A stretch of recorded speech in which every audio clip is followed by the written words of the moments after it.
Bismillahirrahmanirrahim. La uqsimu biyaumil qiyamah wa la uqsimu bin nafsil lawwamah. Ayahsabul insanu an lan najma'a 'idhamah. Bala qadirina 'ala an nusawwiya bananah. Bal yuridul insanu liyafjura amamah. Yas'alu ayyana yawmul qiyamah. Fa idza bariqal basar wa khasafal qamar wa jumi'ash syamsu wal qamar. Yaqulul insanu yawma idzin aynal mafar. Kalla la wazar ila rabbika yawma idzinil mustaqar. Yunabba'ul insanu yawma idzin bima qaddama wa akhkhar. Balil insanu ala nafsihi basirah walau alqa ma'adhirah. لا تحرك به لسانك لتعجل به إن علينا جمعه وقرآنه فإذا قرأناه فاتبع قرآنه ثم إن علينا بيانه كلا بل تحبون العاجلة وتذرون الآخرة وجوه يومئذ ناظرة إلى ربها ناظرة ووجوه يومئذ باسرة تظن أن يفعل بها فاقرة كلا إذا بلغت التراقي وقيل من راق وظن أنه الفراق والتفت الساق بالساق إلى ربك يومئذ المساق فلا صدق ولا صلى ولكن كذب وتولى ثم ذهب إلى أهله يتمطى أولى لك فأولى ثم أولى لك فأولى أيحسب الإنسان أن يترك سدى ألم يكن نطفة من مني يمنى ثم كان علقة فخلق فسوى فجعل منه الزوجين الذكر والأنثى أليس ذلك بقادر على أن يحيي الموتى. Dunia dan akhirat itu seperti timur dan barat, dan kita berada di tengah-tengah. Dunia dan akhirat seperti timur dan barat, dan kita berada di tengah-tengah. Ketika kita condong ke timur, maka kita menjauh dari barat. Ketika kita condong ke barat, berarti kita menjauh dari timur. Gak mungkin kita condong kedua-duanya sekaligus. Itu dalam urusan hati. Beda dalam urusan amal. Kalau dalam urusan amal, kadang bisa mendapatkan dunia akhirat sekaligus. Kalau dalam urusan amal, bersedekah, akhirat dapat, dunianya Allah lipat gandakan.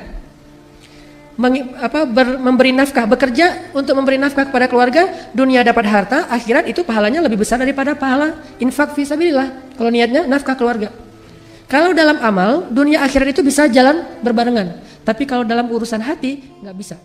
Bismillahirrahmanirrahim. Assalamualaikum warahmatullahi wabarakatuh. Alhamdulillah, hamdan katsiran tayyiban mubarakan fih, kama yuhibbu rabbuna wa yarda. Asyhadu an la ilaha illallah wahdahu la syarikalah.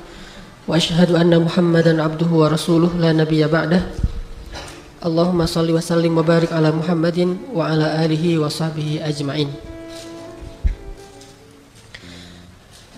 Bapak Ibu yang dirahmati Allah Subhanahu wa taala, pertama-tama saya memohon maaf.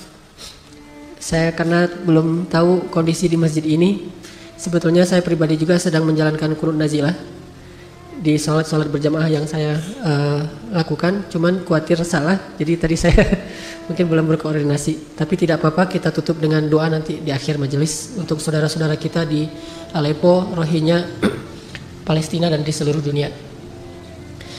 Pada malam ini kita akan belajar tentang salah satu di antara dasarnya ilmu. Kalau kata Imam Al-Ghazali, dasarnya ilmu itu adalah ketika akhirat lebih engkau cintai daripada dunia. Itu adalah dasarnya ilmu. Dari dasar atau fondasi itulah kemudian ilmu Islam dibangun. Dari fondasi itulah kita memahami ma'rifatullah, kita memahami ibadah kepada Allah, kita memahami akhlak, muamalah, semuanya dari dasar. Salah satunya adalah ketika akhirat lebih kita cintai daripada dunia. Sedangkan puncaknya ilmu adalah takut kepada Allah. Ra'sul hikmah, kata Nabi, makhafatullah. Puncaknya ilmu adalah takut kepada Allah Subhanahu wa taala. Jadi bisa kita simpulkan dari dua kalimat ini, hal yang pertama yang harus kita benar-benar kuasai dalam belajar ilmu Islam itu adalah merasa akhirat lebih kita rindukan, lebih kita cintai, lebih baik daripada dunia. Dan dari situ nanti terbangun puncaknya ilmu sampai kepada tingkat takut kepada Allah Subhanahu wa taala. Innama yakhsyallaha min ibadihi al-ulama. Sesungguhnya yang takut kepada Allah di antara hamba-hambanya adalah orang yang berilmu. Untuk membahas tentang bab mencintai akhirat lebih daripada dunia ini, saya akan mengawali dengan tilawah surat Al-Qiyamah. Mungkin kalau Bapak Ibu membawa mushaf Al-Quran atau ada aplikasi Al-Quran di handphonenya, boleh membuka surat 75, surat Al-Qiyamah, yang semua isi suratnya itu tentang akhirat, tentang kiamat, tentang kematian, tentang apa yang terjadi setelahnya. A'udzu billahi minasy syaithanir rajim. Bismillahirrahmanirrahim. La uqsimu biyaumil qiyamah wa la uqsimu bin nafsil lawwamah. أيحسب الإنسان أن لن نجمع عظامه بلى قادرين على أن نسوي بنانه بل يريد الإنسان ليفجر أمامه يسأل أيان يوم القيامة فإذا برق البصر وخسف القمر وجمع الشمس والقمر يقول الإنسان يومئذ أين المفر كلا لا وزر إلى ربك يومئذ المستقر ينبأ الإنسان يومئذ بما قدم وأخر بل الإنسان على نفسه بصيرة ولو ألقى معاذيره لا تحرك به لسانك لتعجل به إن علينا جمعه وقرآنه فإذا قرأناه فاتبع قرآنه ثم إن علينا بيانه كلا بل تحبون العاجلة وتذرون الآخرة وجوه يومئذ ناظرة إلى ربها ناظرة ووجوه يومئذ باسرة تظن أن يفعل بها فاقرة كلا إذا بلغت التراقي وقيل من راق وظن أنه الفراق والتفت الساق بالساق إلى ربك يومئذ المساق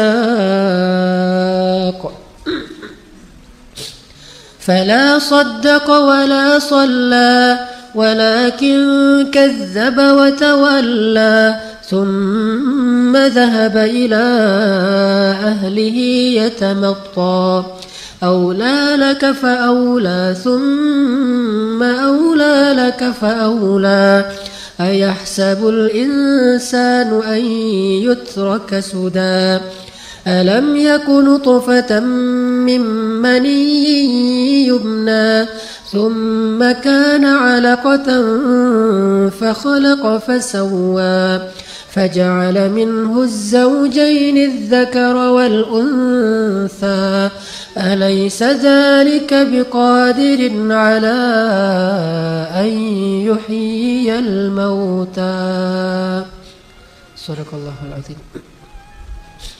Aku bersumpah demi hari kiamat, dan aku bersumpah dengan jiwa yang amat menyesali diri sendiri. Apakah manusia mengira bahwa kami tidak akan mengumpulkan kembali tulang belulangnya? Bukan demikian. Sebenarnya kami maha kuasa menyusun kembali jari jemarinya dengan sempurna. Bahkan manusia itu hendak berbuat maksiat terus menerus. Ia berkata, kapankah hari kiamat itu terjadi? Maka apabila mata telah terbelalak karena ketakutan, dan apabila bulan telah hilang cahayanya, dan matahari dan bulan dikumpulkan, pada hari itu manusia berkata, kemana tempat untuk berlari? Sekali-kali tidak ada tempat untuk berlindung. Hanya kepada Tuhanmu lah pada hari itu tempat kembali. Pada hari itu diberitakan kepada manusia apa yang telah dikerjakannya dan apa yang dilalaikannya. Bahkan manusia itu menjadi saksi atas diri mereka sendiri, meskipun dia mengemukakan alasan-alasan. Janganlah kamu gerakkan lidahmu untuk membaca Al-Quran karena hendak terburu-buru menguasainya. Sesungguhnya atas tanggungan kamilah mengumpulkannya di dadamu dan membuatmu pandai membacanya. Apabila kami telah selesai membacakannya, maka ikutilah bacaan itu. Kemudian sesungguhnya atas tanggungan kamilah penjelasannya. Sekali-kali janganlah begitu. Sebenarnya kamu manusia lebih mencintai kehidupan dunia dan mengabaikan kehidupan akhirat. Wajah-wajah orang mukmin pada hari itu berseri-seri, kepada Tuhannya lah mereka melihat, memandang, dan wajah-wajah orang kafir pada hari itu menjadi muram. Mereka yakin bahwa akan ditimpakan kepada mereka azab yang sangat dahsyat. Sekali-kali janganlah demikian. Apabila nafas seseorang telah menyesak sampai ke tenggorokannya dan dikatakan kepadanya, siapakah yang dapat menyembuhkan? Dan dia yakin bahwa sesungguhnya itulah waktu perpisahan dengan dunia atau kematian. Lalu bertautlah betis kiri dan betis kanannya. Kepada Tuhanmu lah pada hari itu kamu dihalau. Dan ia tidak mau membenarkan Rasul dan Al-Quran yang tidak mau mengerjakan sholat, tetapi ia mendustakan Rasul dan berpaling dari kebenaran. Kemudian ia pergi kepada keluarganya dengan berlagak sombong. Kecelakaanlah bagimu wahai orang-orang kafir, dan kecelakaanlah bagi kalian. Kemudian kecelakaanlah bagi kalian wahai orang-orang kafir, dan kecelakaanlah bagi kalian. Apakah manusia mengira bahwa ia akan dibiarkan begitu saja tanpa pertanggungjawaban? Bukankah dia dahulu setetes air mani yang ditumpahkan ke dalam rahim, kemudian air itu menjadi segumpal darah, lalu Allah menciptakannya dan menyempurnakan ciptaan itu, lalu Allah menjadikan daripadanya sepasang laki-laki dan perempuan. Bukankah Allah yang berbuat demikian maha kuasa untuk menghidupkan orang yang telah mati? Maha benar Allah yang maha agung.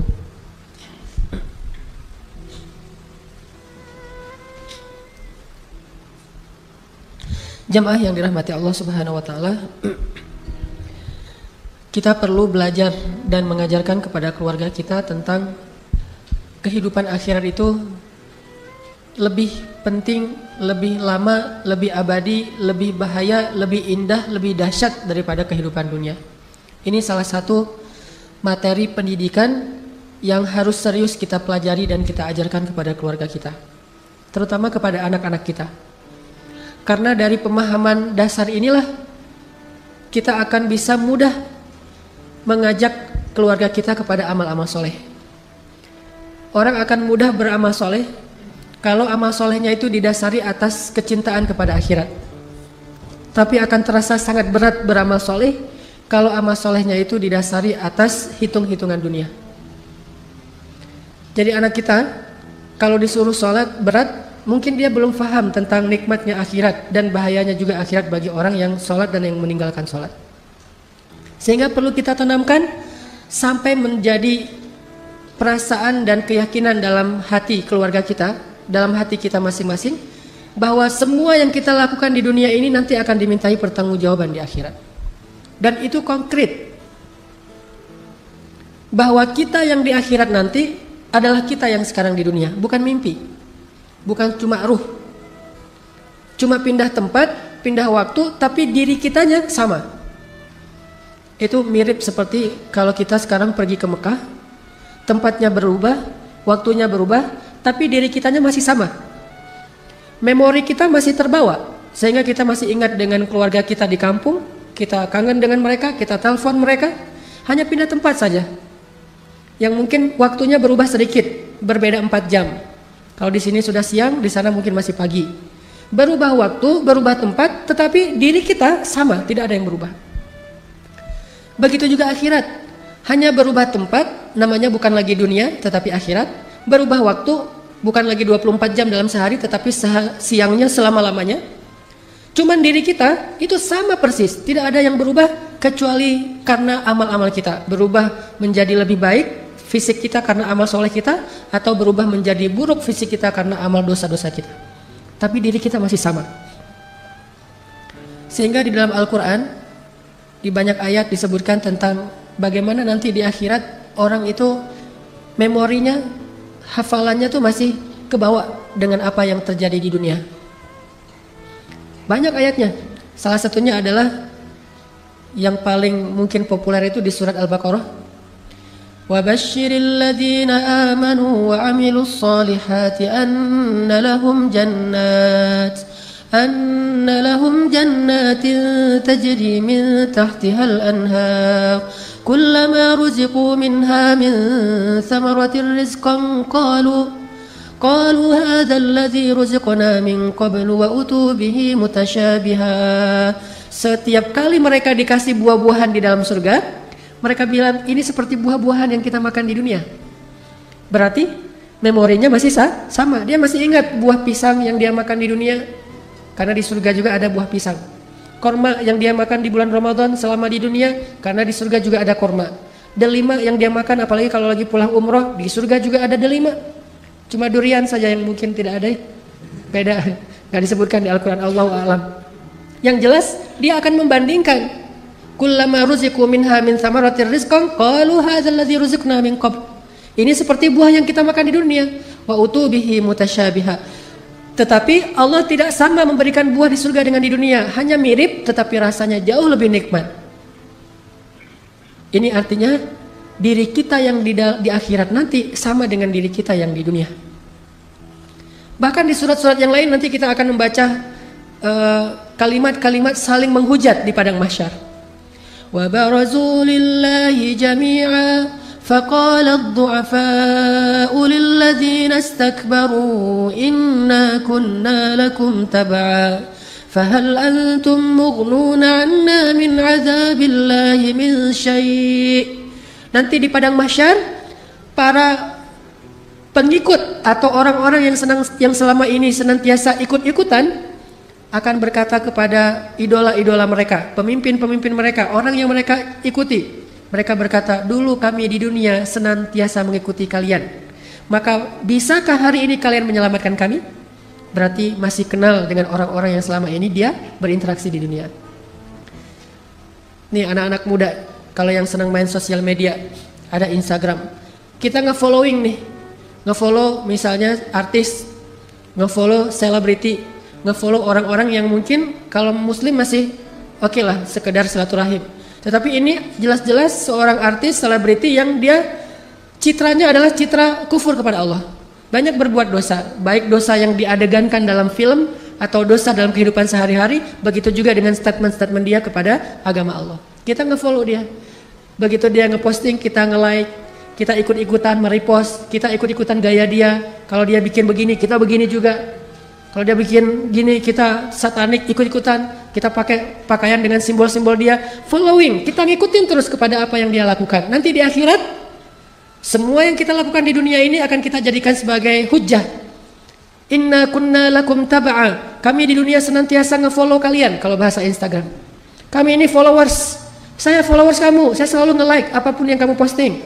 Saya selalu ngikutin kamu dan seterusnya dan seterusnya. Saya pengen mirip dengan kamu gaya-gayanya. Fahal antum mughnuna 'anna min 'adzabillahi min syai'? Sekarang tolong kami dari azab Allah. Apa kata idola-idola itu? Sawa'un 'alaina ajazi'na am sabarna ma lana min mahis. Nasib kita hari ini sama. Gak ada bedanya antara followers dengan yang di follow, antara idola dengan para fans. Gak ada bedanya. Nasib kita sawa'un 'alaina. Mau kita mengeluh, mau kita minta ampun, mau kita bersabar, mau kita tabah, rela, malana mim mahis. Kita tidak bisa lari dari azab Allah hari ini. Barulah saat itu mereka menyesal sudah mengikuti orang-orang ini. Ternyata memorinya masih kebawa, masih kenal siapa aja yang berinteraksi dengan dia di dunia. Belum lagi nanti hadis-hadis Nabi tentang orang soleh yang di pintu surga bertanya tentang saudara yang dia cintai karena Allah di dunia. Ya Rabbi, ketika orang soleh mau masuk surga, dia nanya, Aina fulan, di mana seorang saudara yang saya cintai karena engkau di dunia ya Allah? Kata Allah, dia berada di pintu neraka, mau masuk neraka. Kata orang soleh ini, ya Allah, demi kasih sayangmu, izinkan saya menyelamatkan dia, karena sesungguhnya saya mencintai dia karena engkau selama di dunia ya Allah. Akhirnya Allah izinkan dia menyelamatkan saudaranya yang mau masuk neraka, yang tadi sudah dililit dengan rantai besi, udah ngantri gitu mau masuk neraka. Tiba-tiba malaikat nanya, ini mas itu ya namanya? Oh kok kenal? Ya soalnya ada saudara kamu tuh nungguin. Akhirnya tiba-tiba dilepaskan rantai-rantainya, dia disuruh balik lagi. Kamu gak jadi masuk neraka, bebas. Dia penasaran siapa yang menyelamatkan saya, siapa yang menyelamatkan saya. Ternyata pas ketemu, Kiai Fulan, Ustadz Fulan, Syekh Fulan, hamba Allah Fulan yang solih, yang kita saling mencintai karena Allah, dan ternyata nanti di akhirat dia ikut menyelamatkan kita dengan seizin Allah SWT. Ini artinya memorinya masih ke bawah. Sama kayak pas kita umroh atau haji, lagi tawaf ketemu temen, cuma beda kloter, beda maktab nih. Haji juga ya, kloter berapa misalnya? Embarkasi mana? Oh saya dari Surabaya, saya dari Jakarta, karena tinggalnya mungkin di Jakarta. Tapi ketemu, atau bahkan bisa saling menolong. Saya terpisah dari grup, ya udah ikut saya aja nanti saya anterin. Kenapa? Karena di Indonesia mereka saudaraan, sampai di Mekah juga saudaraan. Kalau di Indonesia musuhan, di Mekah juga, gua kerjain aja nih sekalian, mumpung di sini nih. Kalau di Indonesia mungkin dia punya jabatan, nggak bisa ngerjain dia. Kalau di Arab mah sama aja, sawaun alaina, sama saja nasib kita. Mau jabatannya apa, mau dia aparat, mau dia pejabat, mau dia apapun, sawaun alaina. Ini yang terjadi nanti di akhirat. Sehingga kita yang sekarang dengan kita yang nanti hampir tidak ada yang berubah. Kecuali secara nasib berubah. Nasib baik atau nasib buruk tergantung amal kita di dunia, dan itu juga dengan seizin dan keridhaan Allah Subhanahu wa taala. Ini yang kita perlu belajar lebih dalam. Kita harus sapi sekali bahwa kita hidup tuh enggak selama-lamanya di dunia. Kalau kita transaksi, kita hitung-hitung. Jangan hanya hitung-hitung nih untung dunianya gimana nih, untung rugi dunia. Coba belajar juga menghitung untung rugi akhiratnya kayak gimana. Kita dagang, terus ada yang mau beli. Kadang orang menghitung untung rugi dunianya dengan cara curang dalam perdagangan. Kayak ada orang yang jualan buah, dia taruh harga dari jauh 5.000 per kilo. Cuman ditaruh paling atas tuh yang bagus-bagus, sehingga orang yang lewat ngeliat, wah murah tuh mangga 5.000 sekilo. Padahal 5.000 sekilo itu di bawah meja. Pas orangnya mampir nanya, mas ini 5.000 sekilo bukan yang ini pak, yang di bawah. Tapi harganya ditaruhnya di atas barang yang bagus misalnya. Ini hitung-hitungannya murni duniawi, untung atau rugi. Tapi kalau dia mau menghitung untung ruginya akhirat, pasti akan berubah lagi tuh. Cara ekspresi dia, cara dia bekerja, cara dia beramal, cara dia berakhlak. Karena kalau hitung-hitungannya untung rugi akhirat, kecenderungannya insya Allah akan jauh lebih jujur. Gak bisa manipulasi Allah Subhanahu Wa Taala. Yukhadi'una Allah walladzina amanu wa ma yakhda'una illa anfusahum. Hanya membohongi diri sendiri, gak bisa ngebohongi Allah. Makanya kalau kita bertransaksi dalam hidup di dunia ini dengan hitung-hitungan dunia saja, sedikit amal soleh yang bisa kita kerjakan. Tapi kalau kita membuat minimal balance deh, Seimbang antara hitung-hitungan dunia dengan hitung-hitungan akhirat. Gimana seimbangnya? Kita boleh untung dunia, tapi jangan sampai gara-gara untung dunia rugi akhirat. Boleh cari untung dunia, nggak masalah. Bahkan para sahabat pun setelah perang Badar sempat ribut masalah ghanimah kan? Yas'alunaka 'anil anfal. Ini unik ceritanya nih. Padahal kita tahu yang ikut perang Badar itu sahabat yang as-sabiqunal awwalun. Sahabat-sahabat senior nih. Dan mereka juga dijamin surga. Allah mengampuni dosa-dosa mereka, punya kedudukan yang istimewa di mata Allah. Ini sahabat Ahlu Badar. Ternyata walaupun soleh banget Ahlu Badar, sempat juga ada kejadian yas'alunaka 'anil anfal, ribut masalah ghanimah habis perang. Ini punya saya, ini punya saya. Ah, kamu kebanyakan, kok saya cuma dapat sedikit. Saya nggak dapat, kamu dapat onta, saya dapat misalnya domba atau keledai. Ramai di antara mereka sampai kemudian laporan ke Rasulullah, ya Rasulullah, ini bagaimana pembagiannya? Turunlah ayat mendamaikan di antara mereka, wa aslihu dzata bainikum. Kalimat itu menunjukkan ada keributan. Makanya disuruh islah. Kalau tidak ada keributan tidak perlu islah. Wa aslihu dzata bainikum, damaikanlah urusan di antara kalian yang tadi sempat hampir ribut. Ternyata enggak dilarang untuk mendapatkan dunia. Walaupun para sahabat tidak berperang karena ghanimah. Kalau yang berperang karena ghanimah itu munafikun di dalam surat Al-Fat. Kalau tidak ada ghanimah mereka enggak mau perang. Kalau banyak ghanimah yaitu perang Khaybar, mereka daftar paling awal. Ya Rasulullah, ikut sertakan saya, ikut sertakan saya. Kata Allah, mereka enggak boleh ikut. Karena giliran yang umrah yang berakhir dengan perjanjian Hudaybiyah, mereka nggak mau ikut, soalnya nggak ada ghanimah. Giliran Khaybar, mereka daftar karena ghanimahnya gede. Kalau orang mukmin nggak memikirkan ghanimah, tetapi bukan berarti tidak mengambil ghanimah. Bahkan dalam Islam itu ada fikih ghanimah, fikih fai, bagaimana membagikan harta, bukan rampasan perang sebetulnya, harta yang didapatkan setelah menang dalam perang, tidak dirampas. Bukan hanya itu adegannya, bahkan dalam perang Hunain, perang setelah Fathu Makkah, orang Ansor sempat ribut juga masalah ghanimah. Yang tadi Muhajirin, kalau sekarang Ansor. Setelah selesai perang Hunain nih, Nabi membagikan ghanimah dari perang Hunain itu hampir seluruhnya kepada orang Muhajirin dan orang Mekah yang baru masuk Islam. Bayangin, seorang Abu Sufyan yang baru masuk Islam dapat 200 ekor onta. Sedangkan Ansor nggak dapat apa-apa. Jadi seolah-olah menurut orang Ansor, Nabi nggak adil. Muncul desas-desus di kalangan Ansor. Salah satu desas-desusnya, Nabi kalau udah ketemu kaumnya lupa sama kita. Ini desas-desus dari kalangan Ansor. Padahal dulu ketika kaum muslimin hijrah ke Madinah, orang Ansor itu wa yu'thiruna ala anfusihim walau kana bihim khassasah. Habis-habisan menolong orang Muhajirin, enggak pernah hitung-hitungan. Sempat kejebak juga. Nabi mah kalau udah ketemu kaumnya lupa sama kita. Desas-desus ini tersebar sampai viral kalau bahasa sosial media. Oh, viral tuh. Postingan Nabi kalau udah ketemu kaumnya lupa sama kita. Jadi viral. Repost, semuanya pada repost. Sampai akhirnya masuk ke Nabi. Nabi dengar, wah, ternyata ada desas-desus tentang masalah pembagian ghanimah. Dikumpulkan orang Ansor sama Nabi. Nabi bertanya, ya ma'syara Ansor, apa yang kalian katakan di belakang saya? Diam aja. Kata Nabi, wahai orang-orang Ansor, bukankah dulu kalian adalah orang-orang yang kufur kepada Allah, kemudian Allah mengutus saya kepada kalian sehingga kalian dapat hidayah? Bukankah dulu kalian berpecah belah, saling perang memerangi, lalu saya datang mempersaudarakan kalian sehingga kalian menjadi satu? Bukankah kalian dulu berada di tepi jurang neraka, lalu saya datang dengan seizin Allah menyelamatkan kalian darinya? Nabi mengingatkan tentang Islam dan hidayah kepada orang-orang Ansor, jasa-jasa Nabi kepada orang-orang Ansor. Setelah Nabi mengingatkan itu, Nabi diam. Tiba-tiba seorang laki-laki Ansor berkata, ya Rasulullah, sama sekali kami tidak lupa dengan semua kebaikan itu.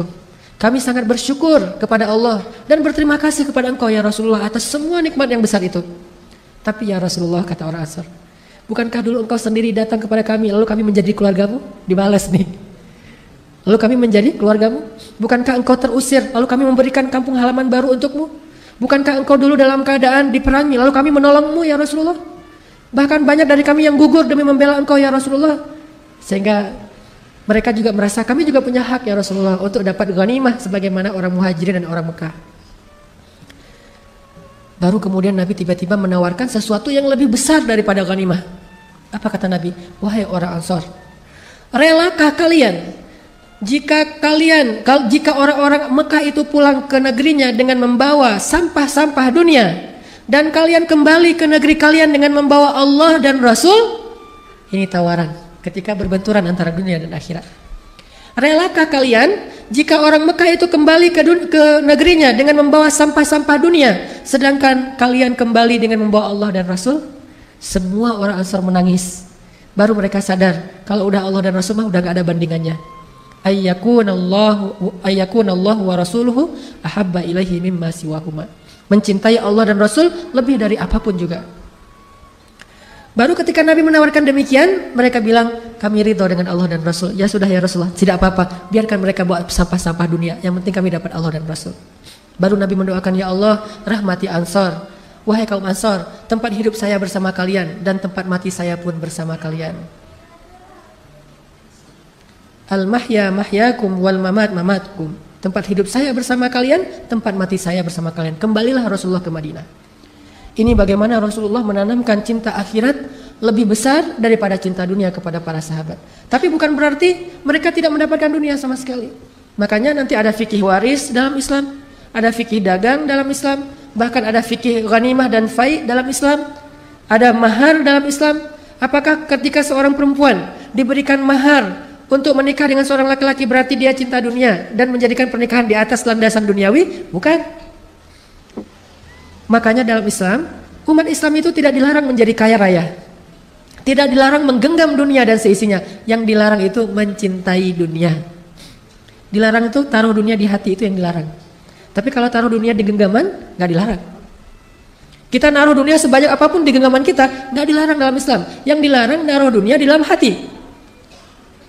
Sehingga ada sahabat yang kaya raya seperti Abdurrahman bin Auf, seperti Utsman bin Affan, seperti Sa'ad bin Mu'adz, dan banyak nama-nama besar lain yang kaya raya, tetapi dunia yang mereka miliki itu sama sekali tidak masuk ke hati mereka.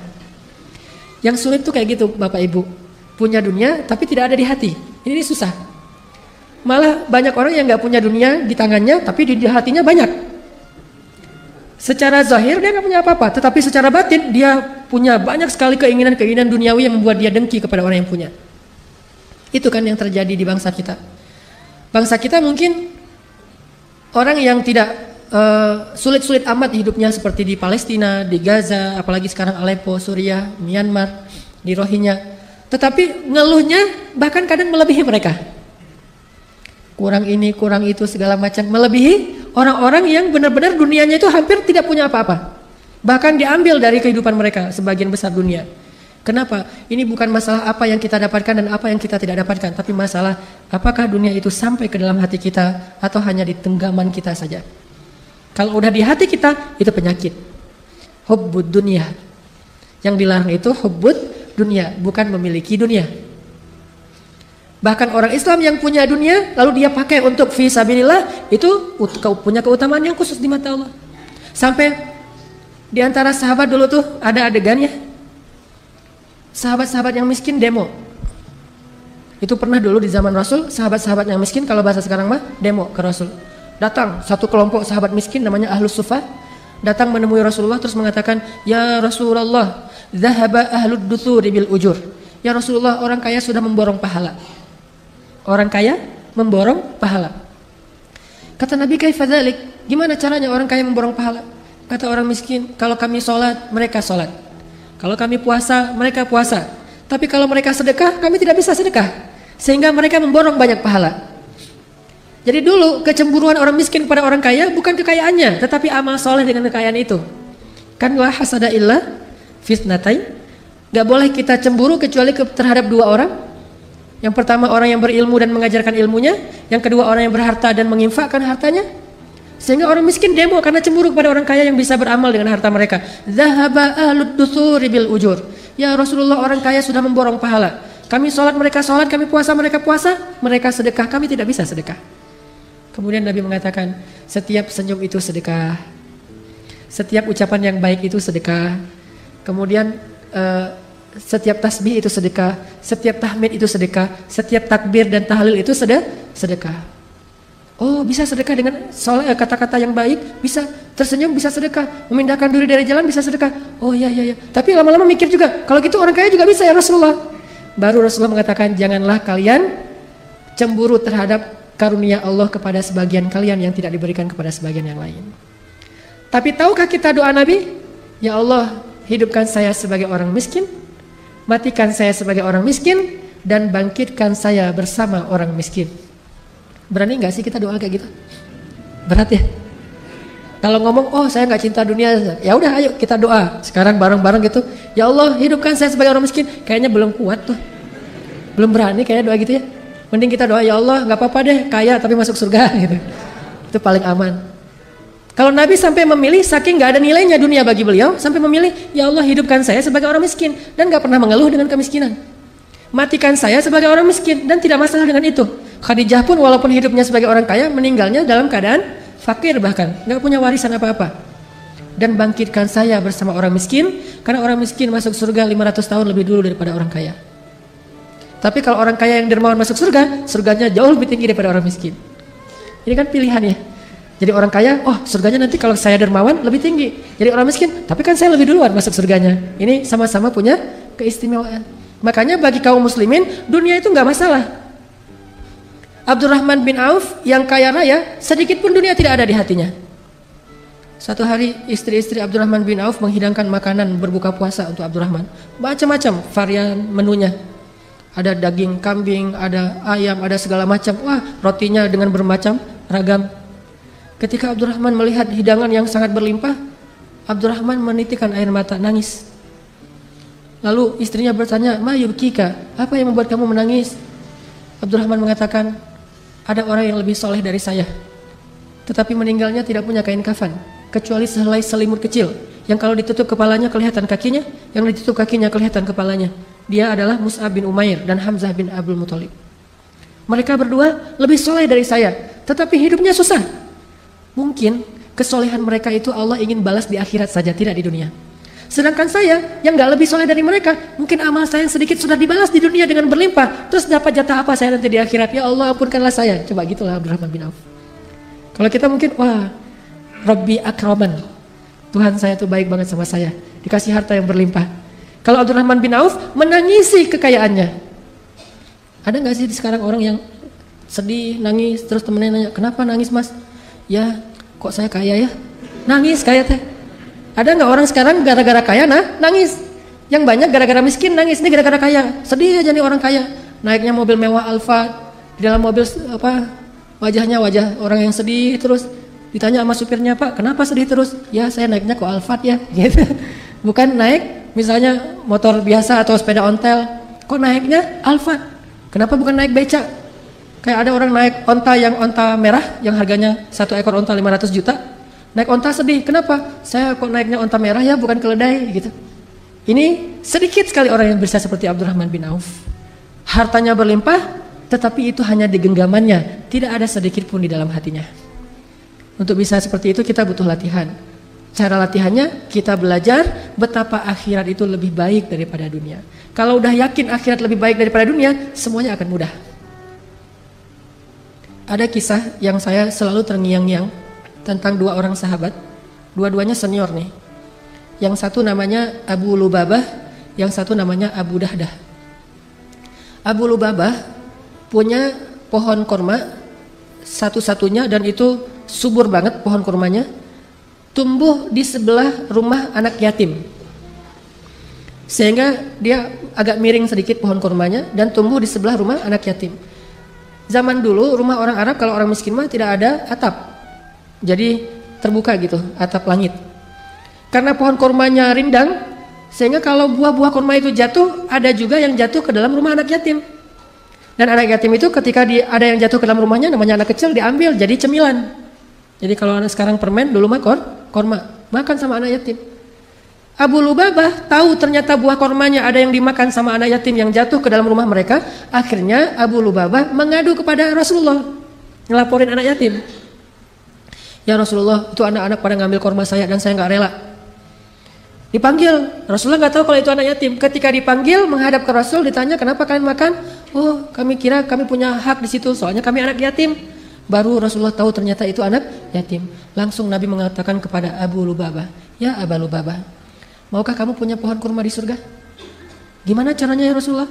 "Wakafkanlah pohon itu kepada anak yatim, maka Allah akan menggantikan untuk kamu satu pohon kurma di surga yang kalau kamu berjalan di bawah naungannya 100 tahun, kamu belum keluar dari naungannya. 100 tahun jalan di bawah pohon itu belum keluar dari bayang-bayang naungan pohon tersebut. Saking rindang dan besarnya pohon di surga. Mau nggak kamu dapat pohon kurma di surga dengan wakaf pohon kurma di dunia? Apa kata Abu Lubabah? Ya Rasulullah, itu satu-satunya harta yang saya punya. Bahasa halus dari menolak, nggak mau.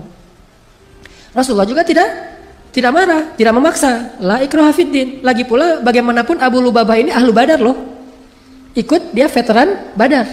Yang Allah sudah mengatakan lakukan apa yang kalian suka, Allah maafin. Ya Rasulullah, itu pohon kurma satu-satunya yang saya punya. Oh ya sudah, udah pulang aja.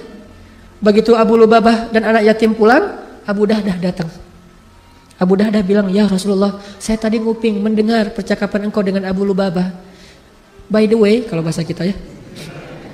By the way, kalau saya yang melakukan itu, saya dapat nggak apa yang engkau janjikan di akhirat? Kata Nabi, tentu.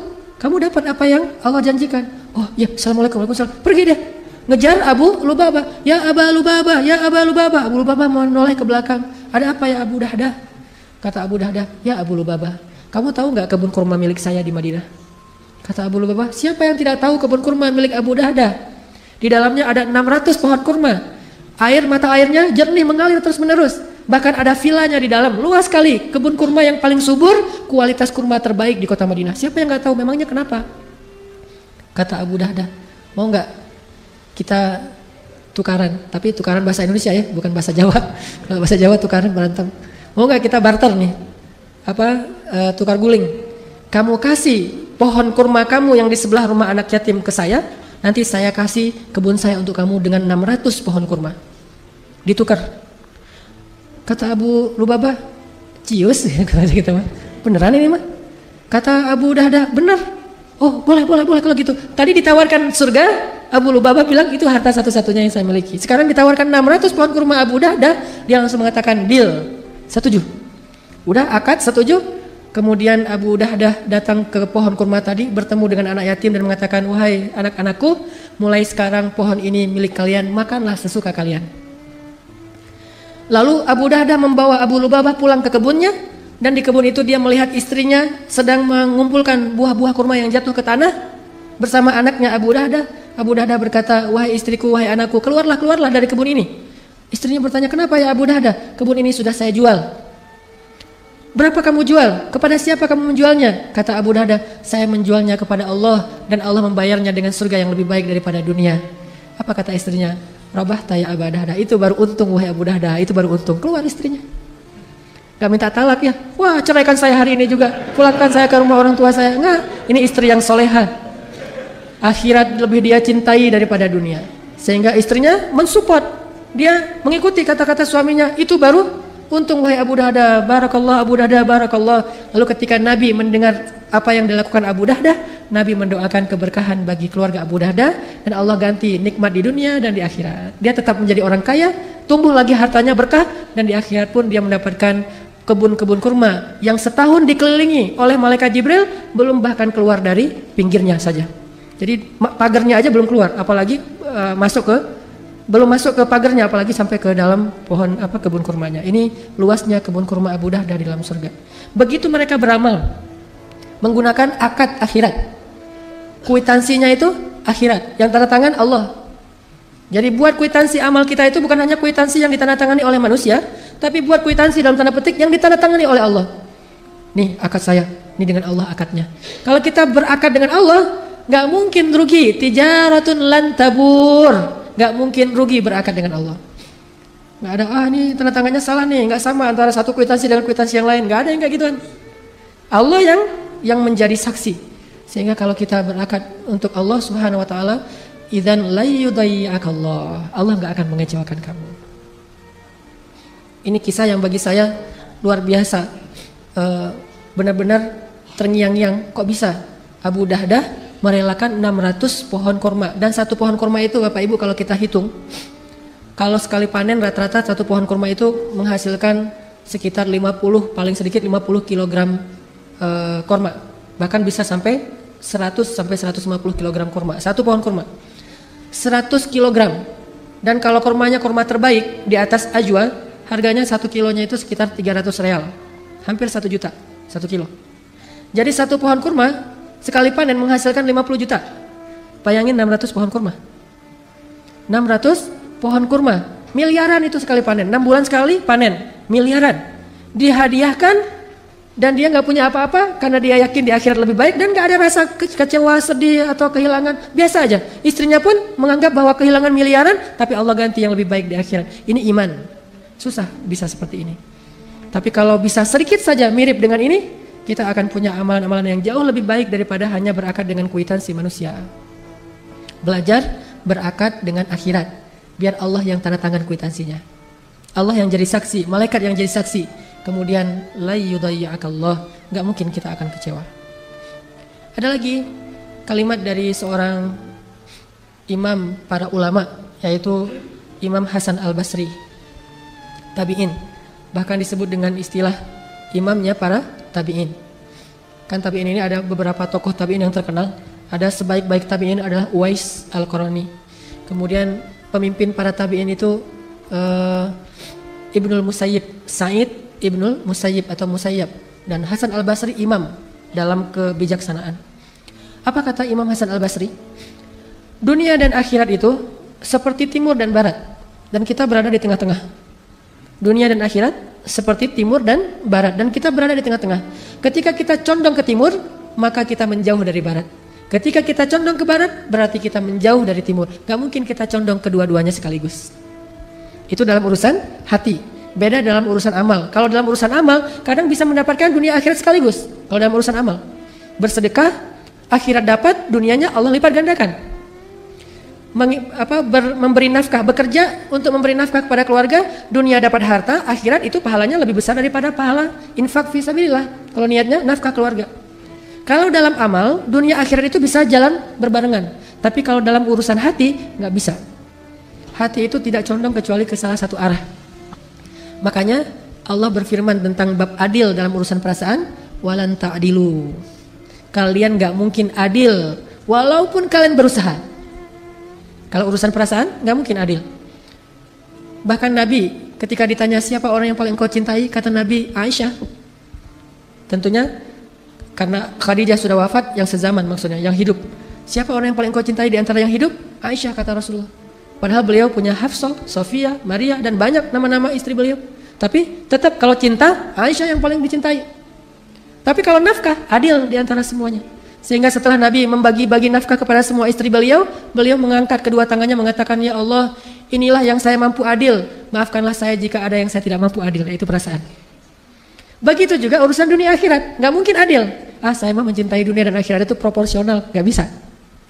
Kalau kita condong ke dunia, berarti kita menjauh dari akhirat. Ini kalau hati. Kalau condong ke akhirat, berarti menjauh dari dunia. Sehingga seorang Ali bin Abi Thalib, ketika dia menjadi khalifah yang keempat, dia mengatakan, ya dunia, talaqtuki salas. Wahai dunia, aku telah mentalak kamu dengan talak 3. Gak ada jalan untuk rujuk buat kita.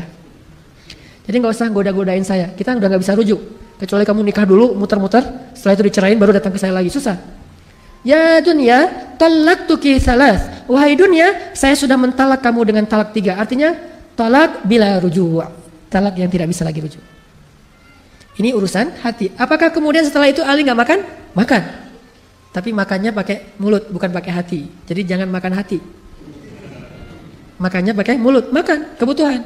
Pakai kendaraan, pakai. Pakai pakaian, pakai. Punya tempat tinggal, punya. Bahkan punya pembantu, punya. Karena itu kebutuhan untuk keluarganya. Istrinya punya banyak anak. Anak dari Fatimah, ditambah lagi setelah Fatimah wafat, nikah dengan Asma bintu Umais, punya anak juga. Butuh pembantu untuk merawat anaknya, merawat keluarga. Tetapi semua itu tidak dia lakukan dengan perasaan atau hatinya. Makanya urusan dunia mah gak usah baper. Urusan dunia jangan baper-baper banget. Urusan akhirat aja yang baper. Begitu baca la uqsimu biyaumil qiyamah, langsung gemetar. Ketika baca ulaika humul warisun alladzina yarithunal firdausa hum fiha khalidun. Semangat, baper untuk urusan akhirat. Ya ayyuhalladzina amanu hal adullukum ala tijaratin tunjikum min azabin alim. Hai orang-orang yang beriman, Mau nggak aku tunjukkan perniagaan yang menyelamatkan kalian dari api neraka? Semangat langsung gitu. Itu baper akhirat. Kalau baper dunia, midnight sale. Wah, mana midnight sale? Browsing, cari diskon 50% segala macam. Baper kan? Kita mungkin secara manusiawi agak baper dalam urusan dunia. Semangat, sedih, kecewa, bahagia, urusan dunia. Itu udah manusiawi. Tetapi kita juga harus belajar punya perasaan yang bahkan lebih dari itu dalam urusan akhirat. Bahagia, kecewa, sedih, senang, urusan akhirat. Kenapa kita sedih? Karena hari ini sholatnya telat. Kenapa kita bahagia? Alhamdulillah bisa sedekah, alhamdulillah bisa beramal soleh, alhamdulillah bisa memaafkan kesalahan orang lain. Kenapa? Begitu kita maafin kesalahan orang, Allah maafin kesalahan kita. Semangat, senang gitu. Karena akadnya kwitansi akhirat, bukan hanya kwitansi dunia. Amal akan jauh lebih mudah ketika kita belajar akhirat. Ahabba ilaih, lebih dia cintai. Kalla bal tuhibbunal ajilah wa tadharunal akhirah, kata Allah tadi di Al-Qiyamah. Kalian lebih mencintai ajilah dunia dan kalian mengabaikan akhirat. Padahal walal akhiratu khairul laka minal ula wal akhiratu khairu wa abqa. Akhirat lebih baik daripada dunia dan akhirat lebih baik dan kekal. Belajar berakad untuk akhirat, belajar mencintai akhirat lebih daripada dunia. Ada lagi kisah yang luar biasa juga yang saya pernah baca tentang istri solehah yang lebih mencintai akhirat daripada dunia. Selain istrinya Abu Dahdah, ada istrinya Umar bin Abdul Aziz, khalifah yang adil kelima.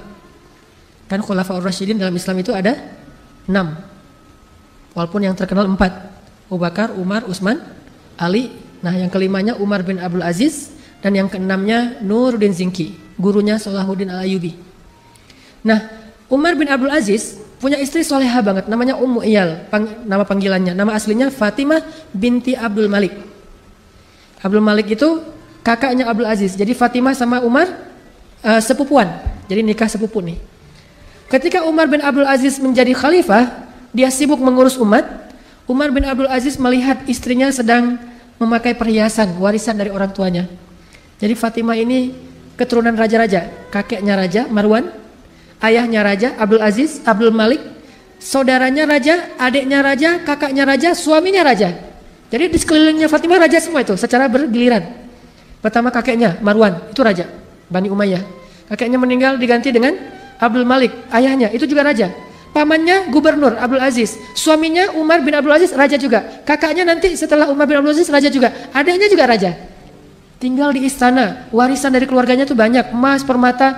Suatu hari ketika Umar bin Abdul Aziz menjadi khalifah, Fatimah lagi membuka box perhiasan. Dia pakai, namanya juga perempuan, tabiatnya senang berdandan dan itu sesuatu yang sifatnya fitrah, tidak dicela selama tidak berlebihan. Dia jadi fitting gitu ya, ganti, oh ini cocoknya ini, terus aja gitu sibuk di kamar. Lalu Umar bin Abdul Aziz memperhatikan, tiba-tiba Umar bin Abdul Aziz datang dan mengatakan, wahai kekasihku, wahai Fatimah, engkau pilih harta itu atau memilih aku? Diadu nih antara harta dengan suami. Kamu pilih harta atau aku? Apa maksudnya? Kalau kamu pilih harta, kalau kamu pilih aku, maka wakafkanlah semua perhiasan ini kepada Baitul Mal agar kita bagikan kepada fakir miskin. Tidak boleh ada satu perhiasan pun di rumah seorang khalifah atau di rumah seorang raja. Tidak boleh. Wakafkan semua ini kepada Baitul Mal dan kita berikan kepada fakir miskin. Walaupun itu harta bukan semuanya pemberian Umar, banyak warisan orang tuanya. Tapi kalau kamu memilih harta, maka tinggalkanlah aku. Kita ambil jalan sendiri-sendiri. Apa kata istrinya?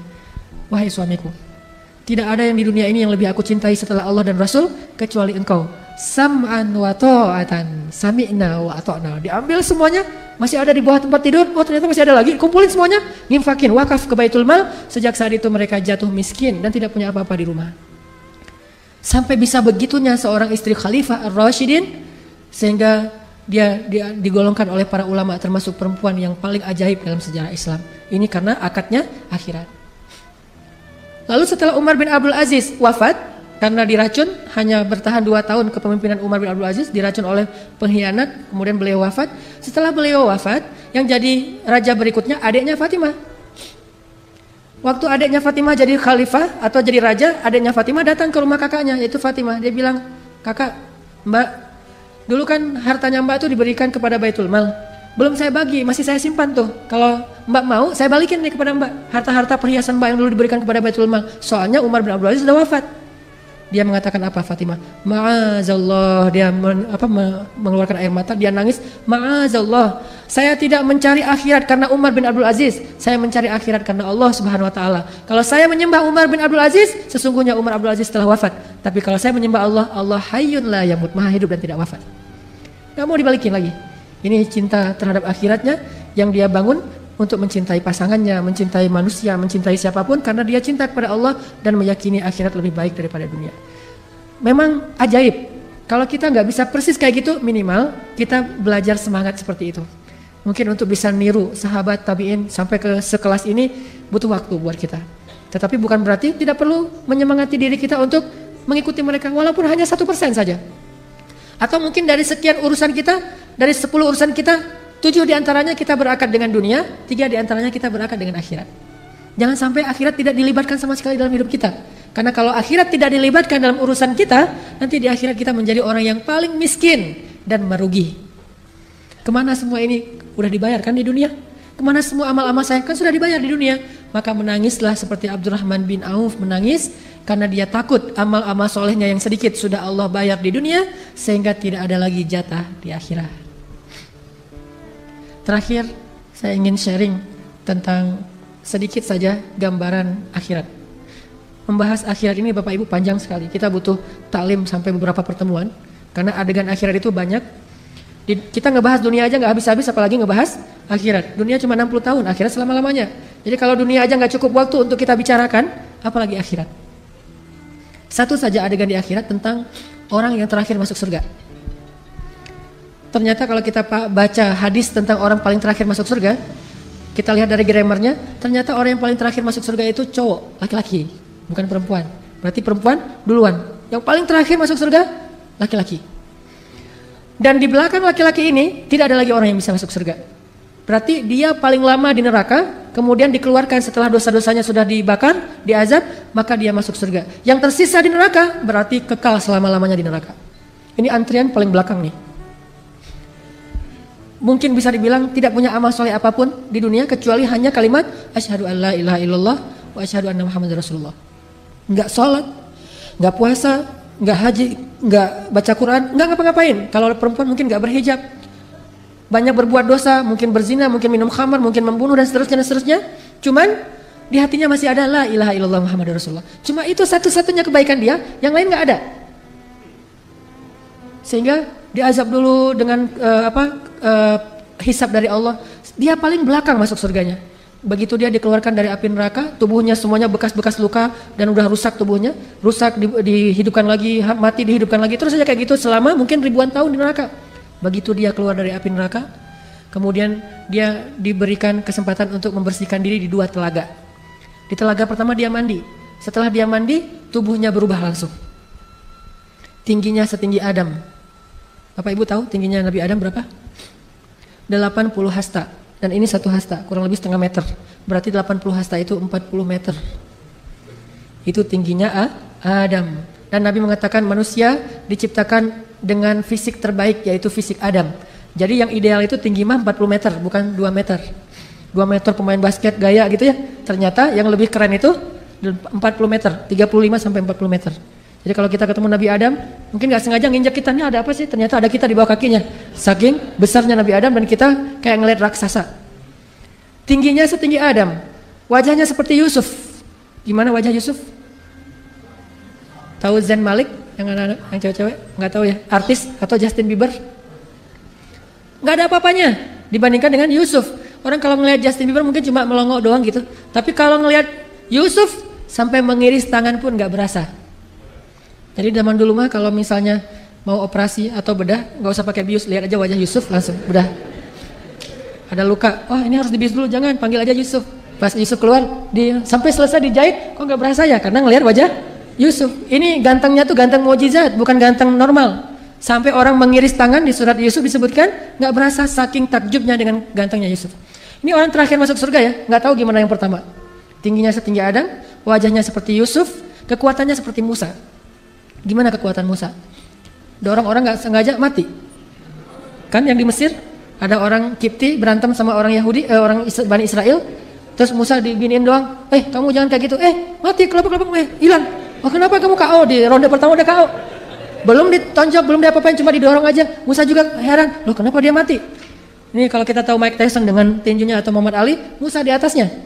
Kalau ini udah telak mukul. Kalau Musa nggak mukul, cuma digituin doang. Terus ada malaikat datang berwujud manusia, ditonjok sama Musa, buta matanya. Malaikat naik ke langit, ya Allah mata saya buta. Kenapa dipukul sama Musa? Akhirnya Allah kembalikan, balik lagi ke bumi. Ya Musa, saya malaikat. Oh kirain pencuri, mau ditonjok lagi sama Musa. Kekuatannya seperti Musa. Dan terkenal Musa itu nabi yang sangat kuat. Kalau Sulaiman kekuasaan, kalau Musa itu fisik. Jadi premannya para nabi itu Musa. Kekuatan fisiknya di atas rata-rata. Tingginya seperti Adam, wajahnya seperti Yusuf, kekuatannya seperti Musa, dan akhlaknya seperti Rasulullah SAW. Tidak ada yang lebih baik daripada akhlak Nabi Muhammad SAW. Ini orang terakhir masuk surga nih. Mandi dia. Begitu selesai mandi, fisiknya udah bersih, nggak ada lagi bekas neraka sama sekali. Lalu dia berwudu di telaga kedua. Ketika dia usapkan rambutnya dengan berwudu, sejak saat itu rambutnya tidak lagi kusut selama-lamanya. Dan by the way lagi, rambutnya segini. Rambut cowok 2016. Panjang, ikal segini. Kemudian bahkan sekarang janggut itu jadi tren juga. Jadi ada tren janggut dengan rambut panjang itu 2016 dan mungkin 2017 masih seperti itu trennya. Saya pengen panjangin rambut tapi nggak sabar, ya udahlah dipendekin aja. Janggutnya pengen dipanjangin tapi banyak yang protes. Akhirnya yang penting jangan dicukur, udah segini aja. Ternyata diusap kepalanya maka rambutnya tidak lagi kusut selama-lamanya. Setelah itu dia dihadapkan ke pintu surga. Ketika dia berada di gerbang surga, dia melihat surga sudah penuh. Semua sudah ada pemiliknya. Ini sertifikat punya si fulan. Ini punya si fulan. Udah ada labelnya, udah ada spanduknya masing-masing surga. Ini surganya fulan, ini surganya fulan. Dia berkata kepada Allah, "Ya Rabbi, mana surga saya? Ini semua surga sudah penuh."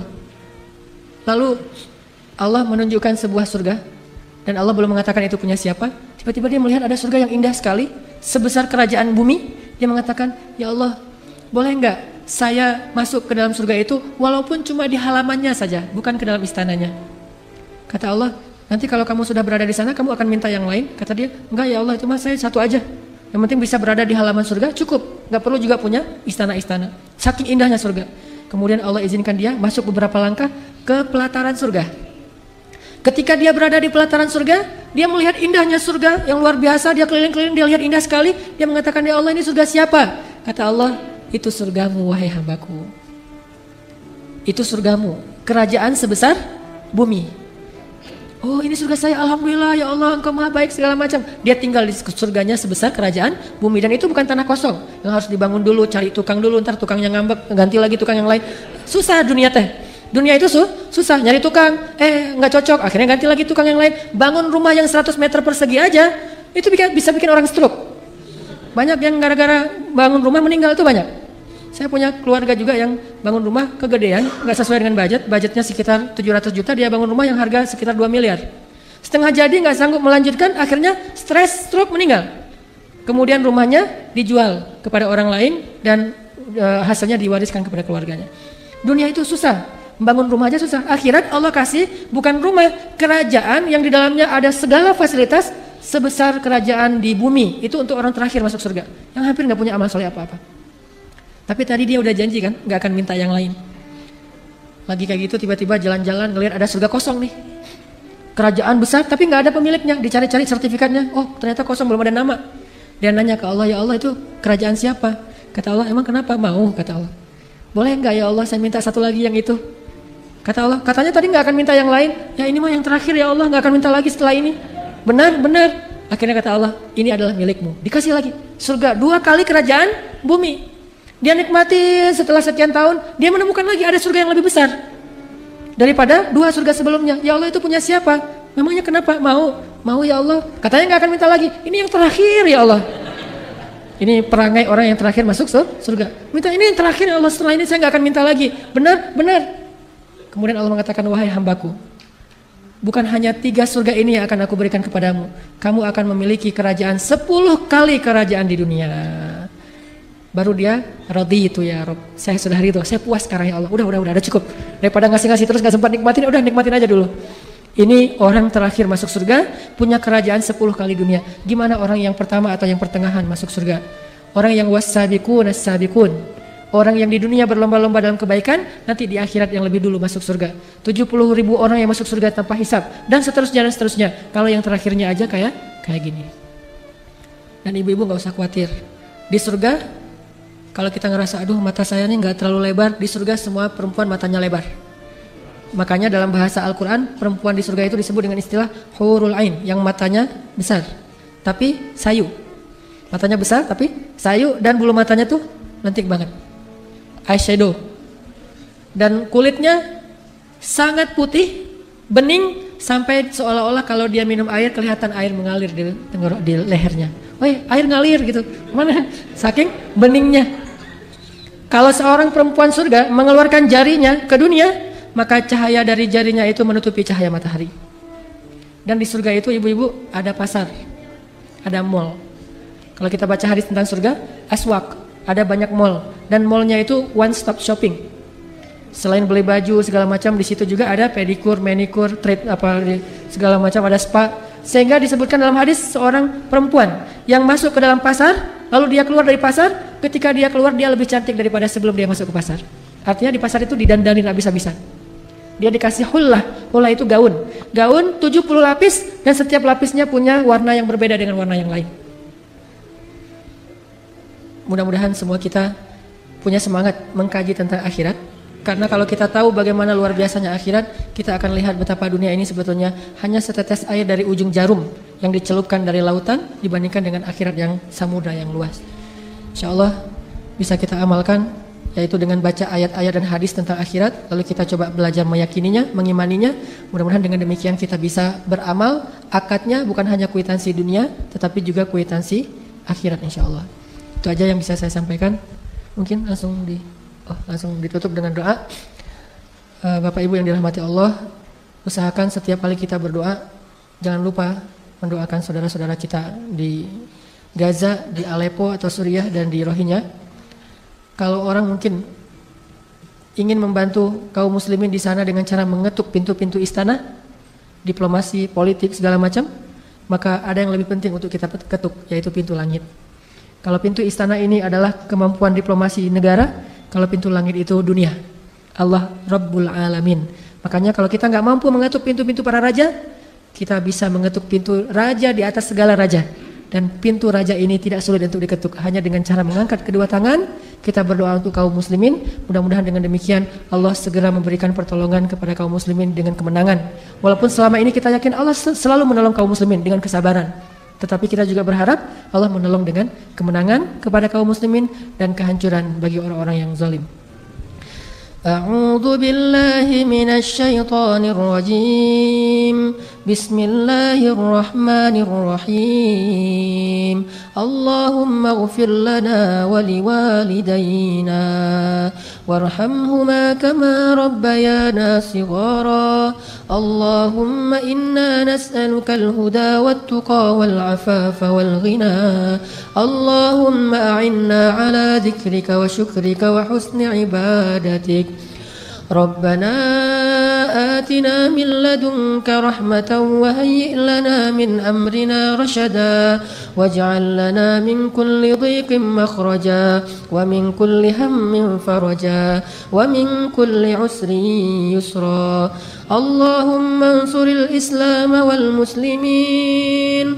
اللهم انصر المسلمين في فلسطين. اللهم انصر المسلمين في سوريا. اللهم انصر المسلمين في روهينيا. اللهم أنج المسلمين المستضعفين. اللهم أنج المستضعفين من المؤمنين. اللهم عليك باليهود. اللهم عليك بالرافضة. اللهم عليك بالظالمين.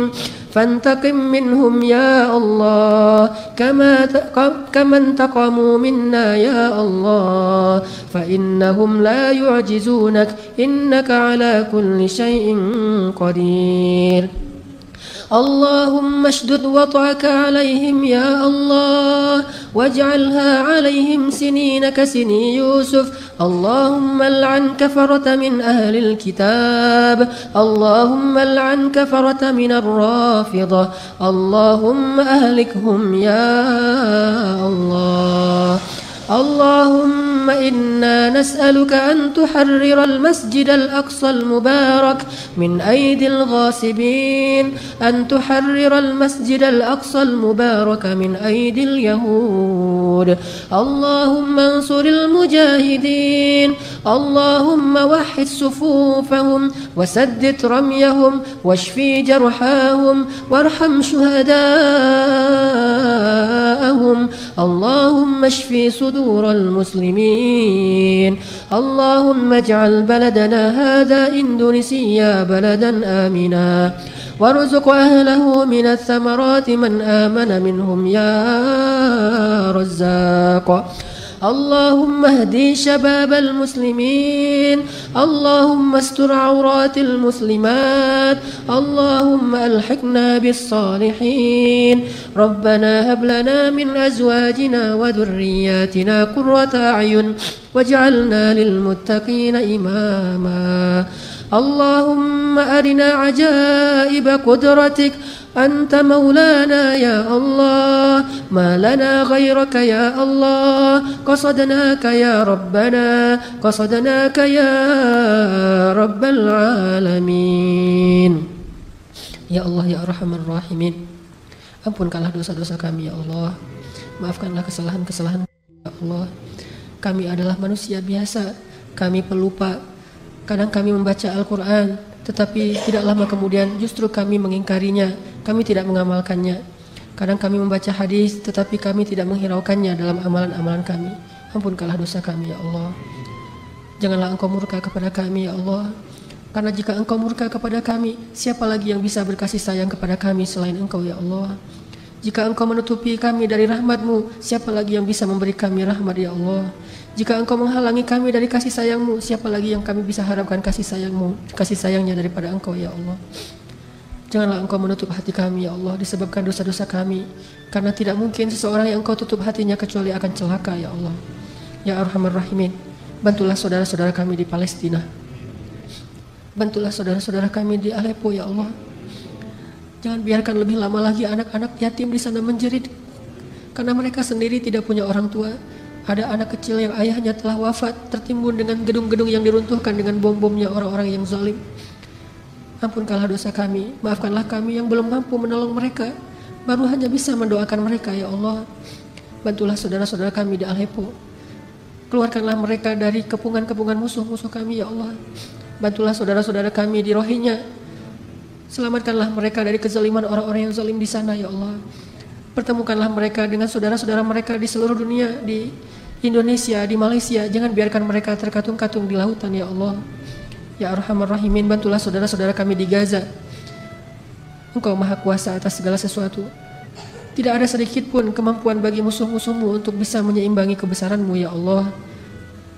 Semua rencana-rencana jahat mereka Engkau Maha tahu, dan Engkau Maha Kuasa untuk menggagalkan semua keburukan mereka ya Allah. Tidak ada yang melebihi kekuasaanmu ya Allah. Ya Arhamar Rahimin, anugerahi bangsa Indonesia seorang pemimpin yang taat kepadamu ya Allah, pemimpin yang adil kepada manusia ya Allah, pemimpin yang membela hak-hak kaum muslimin di seluruh dunia ya Allah. Jadikanlah negara Indonesia salah satu negara yang paling banyak membantu kaum muslimin di seluruh dunia ya Allah. Jangan biarkan negara Turki hanya seorang diri membantu Palestina dan Suriah ya Allah. Libatkan kami juga seperti Engkau melibatkan Turki ya Allah. Libatkan negara Indonesia, masyarakatnya, pemerintahnya, semuanya saling bahu-membahu untuk membantu kaum muslimin yang tertindas ya Allah.